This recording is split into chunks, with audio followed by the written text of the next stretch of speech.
এটাই কি বন্ধু রাষ্ট্র? আমাদের এখন নতুন করে ভাবার সময় এসেছে আসলে বন্ধু রাষ্ট্র কি। আমাদের বাংলাদেশের জনগণ এখন অনেক সচেতন। বাংলাদেশের জনগণকে এখন যা তা বুঝিয়ে রাখা যাবে না। বাংলাদেশের জনগণ জানে যে আসলে তার কোনটা তার অধিকার, তার নিজেরটা তার বুঝতে হবে। বাংলাদেশের জনগণকে তার বন্ধু রাষ্ট্রকে, তার সাথে তার কেমন সম্পর্ক থাকবে, এই ডিসিশন কে নিবে? এই ডিসিশন বাংলাদেশের জনগণ নিবে। কোনো সরকার এই ডিসিশন নিয়ে দিবে না যে বাংলাদেশ কার সাথে কেমন সম্পর্ক রাখবে। বাংলাদেশের জনগণের সবচেয়ে গুরুত্বপূর্ণ ব্যাপার হচ্ছে বাংলাদেশের জনগণ দেশের স্বার্থটা দেখে তারপরে রাষ্ট্রের সাথে সেই সম্পর্ক রাখবে। বাংলাদেশের জনগণ এখন নিজেদের অধিকার সম্পর্কে যেমন সচেতন, আমাদের নিজেদের দেশ নিয়ে নিজেদের অবস্থান পরিষ্কার করতে হবে। আমাদের কারোর সাথে কোনো শত্রুতা নাই। আমাদের প্রতিবেশী দেশগুলোর সাথে আমরা বলতে চাই, আমাদের প্রতিবেশী দেশগুলোর সাথে আমরা সুন্দর সম্পর্ক রাখতে চাই। আমাদের প্রতিবেশী যে দ্বিপাক্ষিক চুক্তিগুলো আছে সেই চুক্তিগুলো যেমন চলতো, আমাদের নিজেদের স্বার্থ রক্ষা করে, সেই নিজেদের স্বার্থ অক্ষুণ্ণ রেখে সেই চুক্তিগুলো অবশ্যই চলবে। এবং আমাদের এইটা হিসাব করার সময় এসছে যে কোনটা আমার দেশের জন্য ভালো এবং কোনটা আমার দেশের জন্য খারাপ। আমরা খারাপ, যেটা আমার দেশের স্বার্থ রক্ষা করে না, সেই চুক্তিতে আমরা কেন যাব? আমরা সেই চুক্তিতে যাব না। এবং আমাদের প্রতিবেশী দেশগুলো, ভারতকেও বুঝতে হবে যে বাংলাদেশের স্বার্থ দেখার এই অধিকারটা বাংলাদেশের জনগণের আছে। এইটা কোনো ছেলে খেলা না যে আপনারা চাইলেন আর ডেপুটি হাই কমিশনে একটা হামলা করলেন, আপনারা চাইলেন হোটেলগুলোতে বাংলাদেশি পর্যটকদের ঢোকা বন্ধ করে দিলেন। এটা কোনো ছেলে খেলা না এবং এটা কোনো বন্ধু রাষ্ট্রের কোনো উদাহরণ হইতে পারে না। তো এই বিষয়ে আমাদের সতর্ক অবস্থান থাকতে হবে, বাংলাদেশের মানুষকে সচেতন হতে হবে এবং বাংলাদেশের স্বার্থ রক্ষায় আমাদের ঐক্যবদ্ধভাবে কাজ করতে হবে। আমি এখান থেকে বলতে চাই আমাদের যে রাজনৈতিক দলগুলো আছে তাদেরও এই বিষয়ে ঐক্যবদ্ধ থাকতে হবে এবং দেশের স্বার্থ রক্ষায় একসাথে কাজ করতে হবে। ধন্যবাদ।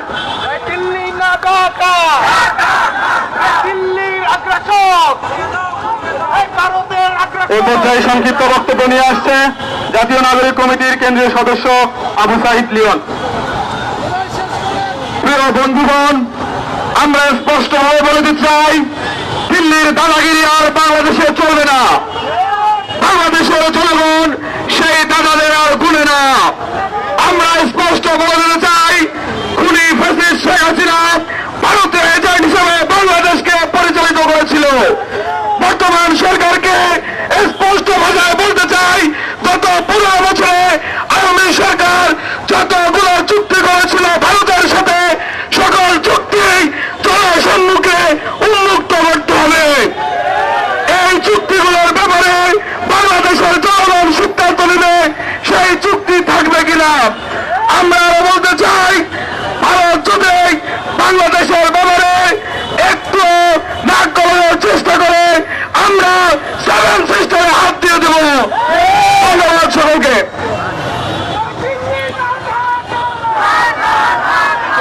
এই পর্যায়ে বক্তব্য নিয়ে আসছে জাতীয় নাগরিক কমিটির কেন্দ্রীয় সদস্য সাহিদ মুস্তাফিজ।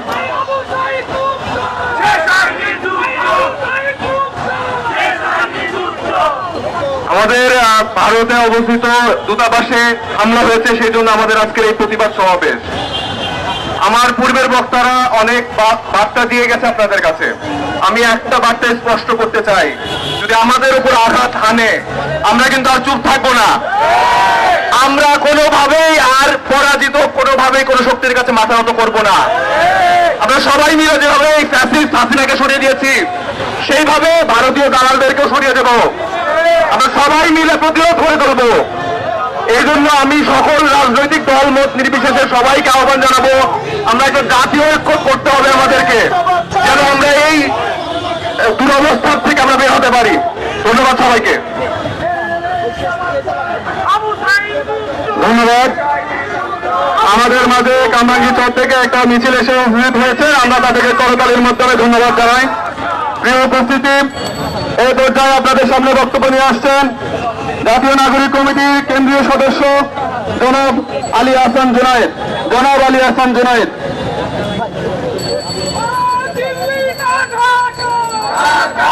বিসমিল্লাহির রহমানির রহিম। সুপ্রিয় দিল্লিকে বলতে চাই, বাংলাদেশের ডেপুটি হাইকমিশনে হামলা করে দেখো বাংলাদেশের জনগণ আজ কিভাবে ঐক্যবদ্ধ হয়েছে। সারা বাংলাদেশের পথে প্রান্তরে মানুষজনের হৃদয়ের ভাষা এক হয়ে গেছে। দিল্লিকে বলতে চাই, জনগণের ভাষা বুঝুন, কলোনিয়াল মাইন্ডসেট থেকে বের হয়ে আসুন। আমরা কারো দাসত্বের জন্য, কারো দাসত্ব মেনে নেওয়ার জন্য রক্ত দেই নাই। এই অভ্যুত্থানে 2000-এর উপর মানুষ শহীদ হয়েছে, 30,000-এর উপর মানুষ চোখ হাত পা বন্ধ হয়েছে। আমাদের রক্তের দাম, আমরা রক্ত দিতে শিখে গেছি। দিল্লি ছেলেরাও যে যাতে রক্ত দিতে শিখে গেছে, তাকে থামায় রাখার কেউ নাই। ছেলেরাও যারা রক্ত দিতে শিখে গেছে, তাদেরকে থামায় রাখার কেউ নাই। যাদের মুখ বুলেটের সামনে দাঁড়াতে শিখে গেছে, তাদেরকে থামায় রাখার কেউ নাই। আমাদের মুখগুলো বুলেটের সামনে দাঁড়াতে শিখে গেছে। আমাদের মস্তিষ্ক এবং আমাদের অন্তরকে কিনে নিতে পারবে না। You can shoot me, you can kill me, but you can never bow down. You can never make our head bow down. আমরা কখনোই আমাদের মস্তককে বিক্রি করে দিতে পারি না। আমরা জাতি হিসেবে ঐক্যবদ্ধ হয়েছি। সমস্ত রাজনৈতিক দল, সমস্ত জনগণকে সাথে নিয়ে দিল্লির এই হিন্দুত্ববাদী আগ্রাসনে যদি প্রভুত্ব মানসিকতা নিয়ে আমাদেরকে শাসন করতে চাও, ওই কলোনিয়াল মাইন্ডসেট নিয়ে আসতে চাও, সারা দেশের জনগণকে সাথে নিয়ে তীব্র প্রতিবাদ করে তুলব। নিজেদের জীবনের পরোয়া করবো না, কিন্তু আমরা কারো দাসত্ব মেনে নেব না। নেতৃত্ব ও সমতার ভিত্তিতে সম্পর্ক হবে, বন্ধুত্বপূর্ণ সম্পর্ক হবে, কোন দাসত্বের সম্পর্ক নয়, গোপনে কোন চুক্তি নয়, নদীর পানি বন্টনে অন্যত্র হিস্সা নয়। আমরা আমাদের হিস্সা নেতৃত্বের ভিত্তিতে চাই, সমতার ভিত্তিতে চাই। সারা বাংলাদেশের জনগণ আজ ঐক্যবদ্ধ হয়েছে। দিল্লিকে আবারও বলবো, জনগণের ভাষা বুঝুন, কলোনিয়াল মাইন্ডসেট থেকে বের হয়ে আসুন। আমরা ঐক্যবদ্ধ হয়েছি, আমরা ঐক্যবদ্ধ থাকবো, রক্ত দিতে প্রস্তুত থাকবো।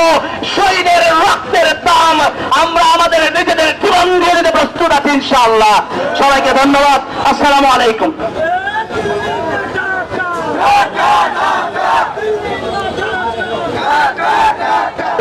দালালিনা আজাদি, দালালিনা আজাদি।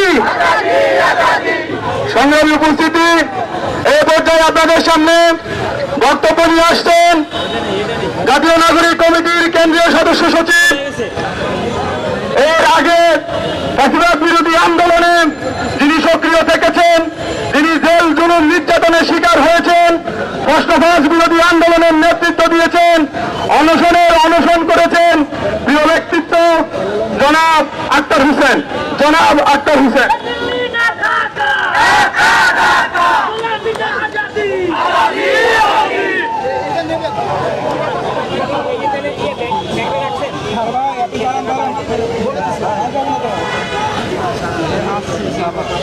বাংলাদেশ থেকে হাসিনা পালিয়ে গেছে, বাংলাদেশের মানুষ একটু সুখে আছে, ভারতের এই বিষয়টা সহ্য হচ্ছে না। বন্ধুত্বের সংজ্ঞা, বন্ধুত্ব কি জিনিস,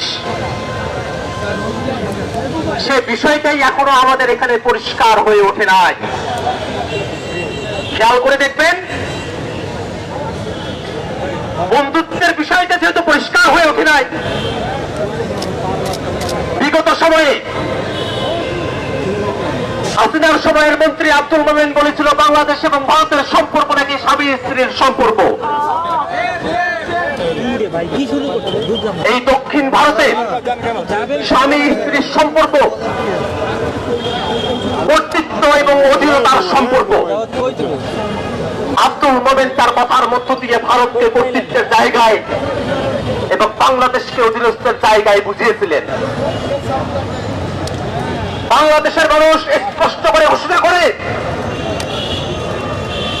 বাংলাদেশ এবং ভারতের সম্পর্ক কোনোভাবেই স্বামী স্ত্রীর সম্পর্ক নয়। বাংলাদেশ এবং ভারতের সম্পর্ক যদি হতে হয় তা হবে নেতৃত্বের সম্পর্ক। বাংলাদেশের মানুষ আমাদের প্রতিবেশী এই দেশটির দ্বারা নানাবিধভাবে বঞ্চনার শিকার হয়ে আসছে। তিস্তার দিকে তাকিয়ে দেখেন, যমুনার দিকে তাকিয়ে দেখেন, এখন তো শীতকাল গিয়ে দেখেন প্রত্যেকটা নদী মরা, কোন নদীতেই কোনো পানি নেই, হাজু পানিও থাকে না। আমাদের নদীগুলো মরে গেছে, আমাদের আবাদি জমিগুলো শুকিয়ে গেছে, খরা নেমে এসেছে। যে ভারতের কারণে, যে ভারতের আধিপত্যবাদের কারণে, বাঁধের কারণে, সেই ভারত এই বাঁধ রেখে আমাদের সঙ্গে বন্ধুত্বের সম্পর্কের কথা বললে আমরা এটা বিশ্বাস করি না। বন্ধুগণ, বাংলাদেশ এবং ভারতের মধ্যে যে চুক্তিগুলো হয়েছে, কিছু কিছু বিষয় এমন, আদানির সাথে যেসব চুক্তি হয়েছে আপনারা দেখেছেন বিদ্যুৎ খাতে, বাংলাদেশ সেবা পাক আর না পাক ভারতকে টাকা দিয়েই যেতে হবে, এমন ধরনের চুক্তি হাসিনার মধ্য দিয়ে তারা করিয়ে দিয়েছে। এই কারণে হাসিনা এখানে ক্ষমতায় নাই, ভারত রাষ্ট্রের গাত্রদাহ জ্বলে উঠেছে। বন্ধুগণ আমার, আমরা দেখেছি 5ই আগস্টের পরে বাংলাদেশের বিষয়ে, বাংলাদেশের সংখ্যালঘুদের উপরে নির্যাতনের বিষয়ে যেসব প্রোপাগান্ডা, মিথ্যা নিউজ ছড়ানো হয়েছে ভারতের মিডিয়াগুলোতে এবং ভারতের সোশ্যাল মিডিয়ায়, ভারত সরকার এর বিরুদ্ধে কোনরূপ কোন প্রশাসনিক কোনরূপ কোন ব্যবস্থা নেয় নাই।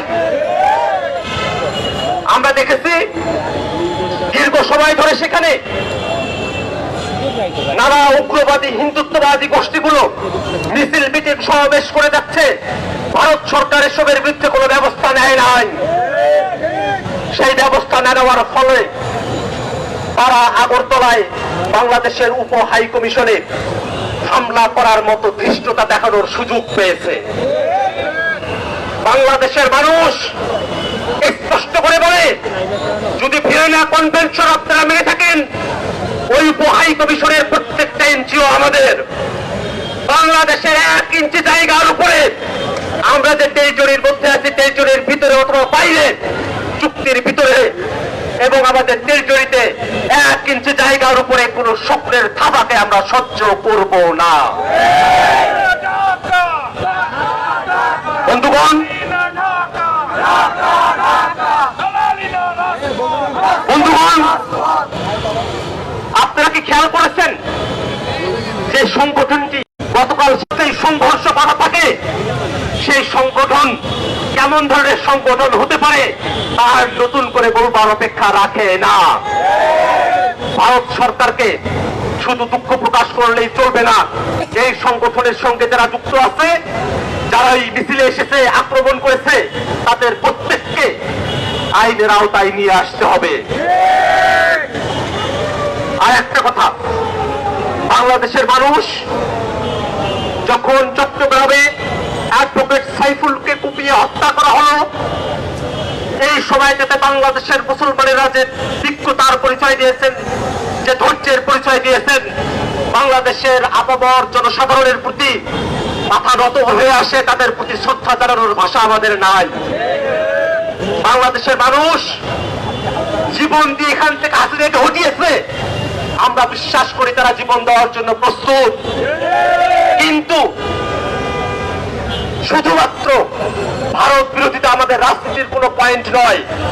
ভারতের আগ্রাসী রাজনৈতিক যে সিদ্ধান্তগুলো আমাদের উপরে চাপিয়ে দেওয়া হয়, ভারতের আগ্রাসী যে কূটনৈতিক সিদ্ধান্তগুলো আমাদের উপরে চাপিয়ে দেওয়া হয়, বাংলাদেশের মানুষ শুধুমাত্র তারই বিরোধিতা করে। আপনাদের কাছে আহ্বান রাখি, বাংলাদেশের আপামর মানুষ, ভারতের আপামর সাধারণ জনতা, তাদের সঙ্গে আমাদের কোনো বিরোধের জায়গা নেই। আমরা ভারতের মানুষের সাথে মানুষ হিসেবে সম্পর্কের জায়গায় থাকতে চাই, কিন্তু ভারতের মানুষকে প্রমাণ করতে হবে ভারতের মানুষেরাও সেখানকার উগ্রবাদী হিন্দুত্ববাদীদেরকে আশ্রয় প্রশ্রয় দেয় না। আমরা বাংলাদেশের মানুষের কাছে আহ্বান রাখবো, অনেক সময় অনেক চটকদার কর্মসূচি দিয়ে আপনাদের সামনে হাজির হওয়া হবে, হাতে ফেলবার চেষ্টা করা হবে। এটা ভারতের গোয়েন্দা বাহিনীরাই এই কাজগুলো করিয়ে থাকতে পারে। আপনাদের কাছে আহ্বান থাকবে, বিভিন্ন সময় বাংলাদেশের মানুষ যে বিজ্ঞতার পরিচয় দিয়েছেন, যে কোনো ফাঁদের ব্যাপারে সতর্ক থাকবেন। আমাদের দাবি ন্যায্যতার দাবি, আমাদের দাবি মর্যাদার দাবি, আমাদের দাবি আমাদের বাংলাদেশিদের ভাগ্যের যে চাকা, সেই ভাগ্যের চাকা যেন বুলন্দ থাকে, তার দাবি। বন্ধুগণ, বন্ধুগণ, আপনারা যারা আজকে এখানে উপস্থিত হয়েছেন, আপনারা সকলেই যে সাহসিকতা, যে বীরত্ব নিয়ে এখানে উপস্থিত হয়েছেন, সেই বীরত্বের উপরে বাংলাদেশকে ধারণ করে আপনারা চলবেন এই আশাবাদ ব্যক্ত রেখে আমি আমার সংক্ষিপ্ত বক্তব্য এখানেই শেষ করছি। ধন্যবাদ সকল।